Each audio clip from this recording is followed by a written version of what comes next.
वेदेकेरा YouTube channel पर आप सभी का स्वागत है। आज हम अरावली पर्वतमाला पर बात कर रहे हैं जो दिसंबर 2025 में मतलब अभी एक बहुत बड़े संकट के केंद्र में है। जी। हमारे पास जो लेख और शोध हैं वो एक बहुत ही परेशान करने वाली तस्वीर दिखा रहे हैं। आज हम सिर्फ खबरों को नहीं दोहराएंगे बल्कि ये समझने की कोशिश करेंगे कि एक कानूनी परिभाषा में हुआ छोटा सा बदलाव कैसे एक बहुत बड़ा खतरा बन गया है। बिल्कुल। और शायद हमें इस चौंकाने वाले तथ्य से शुरू करना चाहिए कि अरावली का लगभग 90% हिस्सा अपनी कानूनी सुरक्षा खो सकता है। चलिए इस मामले की तह तक चलते हैं। बिल्कुल। और बात शुरू करने से पहले यह समझना बहुत जरूरी है कि अरावली सिर्फ पहाड़ नहीं है। ये उत्तर पश्चिम भारत के लिए आप कह सकते हैं एक तरह की जीवन रेखा है। एक तरफ थार का रेगिस्तान, दूसरी तरफ दिल्ली एनसीआर जैसे शहर, और बीच में ये दीवार की तरह। हाँ, एक प्राकृतिक दीवार। ये धूल रोकती है, गर्म हवाओं को रोकती है, और सबसे जरूरी, ये जमीन के नीचे पानी को रिचार्ज करती है। ये एक पूरा इकोसिस्टम है। तो इस पूरे संकट की जड़ में, जैसा मैंने कहा, एक नई परिभाषा है। सुप्रीम कोर्ट और केंद्र सरकार ने अरावली की एक नई परिभाषा तय की है। ये नया नियम असल में है क्या? देखिए, यहीं से सारी कहानी शुरू होती है। नए नियम के मुताबिक अब सिर्फ वही पहाड़ी या जमीन का हिस्सा अरावली माना जाएगा जो अपने आसपास की जमीन से कम 100 मीटर ऊंचा हो। 100 मीटर सुनने में तो काफी सीधा साधा लगता है। तो इसमें इतनी बड़ी समस्या क्या है? समस्या ये है कि ये अरावली की जो वैज्ञानिक समझ है उसके बिल्कुल खिलाफ है। देखिए, भारतीय वन सर्वेक्षण जैसी संस्थाएं दशकों से कहती आई हैं कि अरावली एक पूरी श्रृंखला है। एक चेन। हाँ, एक चेन, जिसमें ऊंची चोटियों के साथ साथ छोटी पहाड़ियां, पुरानी चट्टानें और वो झाड़ीदार जंगल भी शामिल हैं, भले ही उनकी ऊंचाई 100 मीटर से बहुत कम हो। वो इस पूरे सिस्टम को एक जुड़ा हुआ हिस्सा मानते हैं। अच्छा। ये नई परिभाषा उस पूरी समझ को ही मतलब एक तरह से खारिज कर देती है। पर अगर हम दूसरी तरफ से देखें तो क्या ये 100 मीटर का नियम सिर्फ एक स्पष्टता, एक क्लैरिटी लाने की कोशिश नहीं है, ताकि ये साफ हो कि पहाड़ क्या है और कहाँ विकास हो सकता है? सवाल बहुत अच्छा है और तर्क भी यही दिया जा रहा है।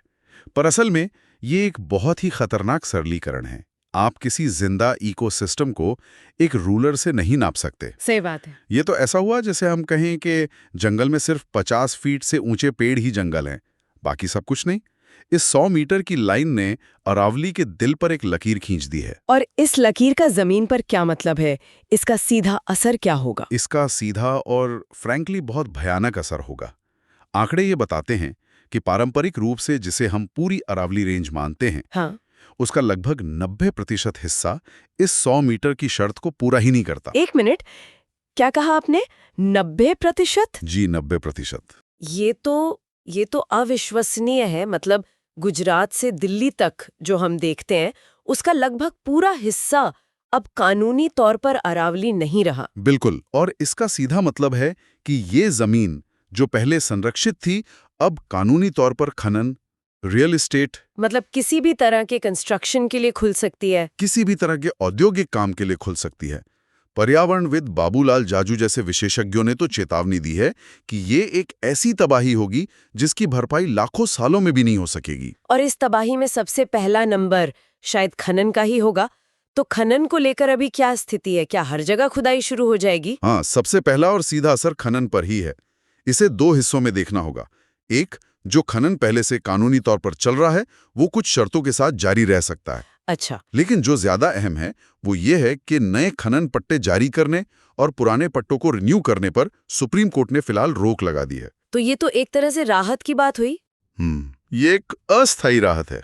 कोर्ट ने कहा है कि रोक तब तक रहेगी जब तक खनन के लिए एक वैज्ञानिक और टिकाऊ योजना नहीं बन जाती। पर सवाल तो वही है। हाँ, सवाल वही है कि जब 90% इलाका कानूनी सुरक्षा से ही बाहर हो जाएगा तो भविष्य में उस टिकाऊ योजना का आधार क्या होगा।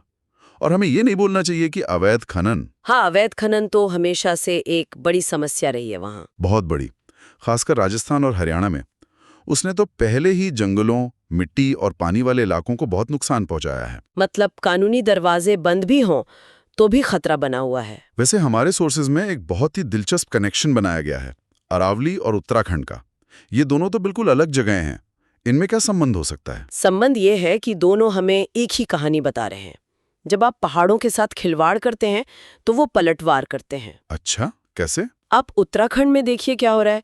पिछले कुछ मॉनसून में बागेश्वर और अल्मोड़ा जैसे जिलों में नदियां सिर्फ पानी से नहीं, मलबे से भर गईं। और ये मलबा कहाँ से आया? ये आया पुराने खनन से, सड़क बनाने के लिए जो पहाड़ काटे गए उनसे, और भूस्खलन से। और फिर क्या हुआ? नतीजा ये हुआ कि नदियों के रास्ते संकरे हो गए, उन्होंने अपना रास्ता बदल लिया और आसपास के खेतों और गांवों में घुस गईं। हजारों एकड़ खेती की जमीन बह गई। 2025 के मानसून में भी यही हुआ। तो आप कह रहे हैं कि उत्तराखंड एक चेतावनी है कि अरावली में क्या हो सकता है? बिल्कुल, वो एक केस स्टडी है। हिमालय का क्षेत्र बहुत नाजुक है, वहां जरा सी छेड़छाड़ बड़ी बाढ़ का कारण बनती है। अरावली में होने वाले बदलाव भी ठीक इसी तरह वहां के पानी के सिस्टम को बर्बाद कर देंगे। प्रकृति सीमाओं को नहीं मानती। चलिए वापस अरावली पर आते हैं। अगर ये सुरक्षा कवच हट जाता है तो इसका असर एक डोमिनो इफेक्ट की तरह होगा। पहला डोमिनो क्या गिरेगा? पहला डोमिनो होगा पानी। जैसे ही पहाड़ियां हटती हैं, जमीन की पानी सोखने की क्षमता खत्म हो जाती है। अरावली की चट्टानें एक प्राकृतिक वाटर हार्वेस्टिंग सिस्टम की तरह हैं, एक विशाल स्पंज। अब हम उस स्पंज को ही निचोड़कर फेंक रहे हैं। नतीजा, भूजल स्तर तेजी से गिरेगा। दिल्ली, गुरुग्राम, जयपुर जैसे शहरों में पीने के पानी का संकट और गहरा जाएगा। ये हुआ पहला डोमिनो, पानी का संकट। और दूसरा? दिल्ली एनसीआर तो पहले ही प्रदूषण से बेहाल है। और यहीं दूसरा डोमिनो गिरता है, हवा। ये पहाड़ियां सदियों से थार रेगिस्तान से आने वाली धूल भरी आंधियों को रोकती आई हैं। एक बैरियर की तरह। हाँ, एक बैरियर। अगर ये पहाड़ियां और इन पर लगे जंगल कम होते हैं तो इसका सीधा मतलब होगा दिल्ली एनसीआर की ओर ज्यादा धूल और रेत। हवा और जहरीली होगी और गर्मी भी बढ़ेगी।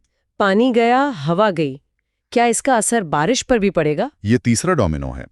कुछ विशेषज्ञ मानते हैं कि अरावली की ऊंचाई मॉनसून की हवाओं के रास्ते को प्रभावित करती है। इन पहाड़ियों के खत्म होने से बारिश का पैटर्न बदल सकता है। मतलब कहीं सूखा, कहीं बाढ़ वाली स्थिति हो सकता है। मौसम का पूरा संतुलन बिगड़ सकता है। और जमीन, हमारी खेती? वो चौथा डोमिनो है, मरुस्थलीकरण। अरावली थार रेगिस्तान को पूरब की ओर बढ़ने से रोकती है। ये एक हरी दीवार है। इसके विनाश से रेगिस्तान तेजी से फैलेगा, उपजाऊ जमीन रेगिस्तान बन जाएगी। और इस पूरी तबाही के बीच में जो वन्य जीव हैं, उनका क्या होगा? ये पांचवां और आखिरी डोमिनो है, जैव विविधता का खात्मा।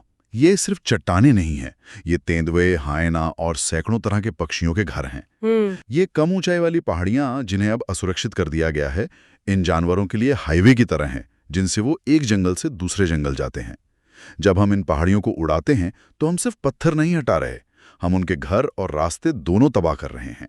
तो अगर हम आज की इस पूरी चर्चा को समेटें तो दांव पर क्या लगा है, स्थिति क्या है और सबसे बड़े जोखिम क्या है? देखिए, मोटी मोटी बात यह है कि स्थिति बेहद गंभीर है। अरावली का एक बहुत बड़ा हिस्सा अपनी कानूनी ढाल खोने की कगार पर है। नए खनन पर अस्थायी रोक है, लेकिन अवैध खनन का खतरा बना हुआ है। और जोखिम? मुख्य जोखिम वही 5 डोमिनो है। भूजल का खत्म होना, एनसीआर में धूल और प्रदूषण का बढ़ना, मानसून के पैटर्न में बदलाव, रेगिस्तान का विस्तार और वन्य जीवों के आवास का विनाश। उत्तराखंड का उदाहरण हमें बार बार याद दिलाता है कि ये सिर्फ एक थ्योरी नहीं है, ये होता है। तो आज की चर्चा से ये बिल्कुल साफ है कि अरावली का मुद्दा सिर्फ कुछ पहाड़ियों को बचाने का नहीं है। ये हमारी जल सुरक्षा, हमारी वायु गुणवत्ता और हमारे मानसून से भी सीधे तौर पर जुड़ा हुआ है। बिल्कुल। ये एक ऐसी कड़ी है जिसके टूटने का असर पूरे उत्तर भारत पे पड़ेगा। हाँ, और ये हमें एक आखिरी और शायद सबसे जरूरी सवाल पर लाके छोड़ता है। हमने राष्ट्रीय प्रभावों की बात की, हवा पानी पर असर की बात की, ये सब ठीक है। लेकिन जरा एक पल के लिए सोचिए, किसी एक पर्वत श्रृंखला की परिभाषा बदलने पर उस गांव या समुदाय पर क्या असर पड़ेगा जो सदियों से उसकी छांव में रहता आया है। वो जो 100 मीटर पर एक लाइन खींच दी गई है, उसकी असली मानवीय कीमत क्या है? ये सोचने वाली बात। इसी विचार के साथ हम आज की ये चर्चा यहीं समाप्त करते हैं। वैदिक एरा यूट्यूब चैनल पर इस चर्चा को सुनने के लिए आप सबका बहुत बहुत धन्यवाद।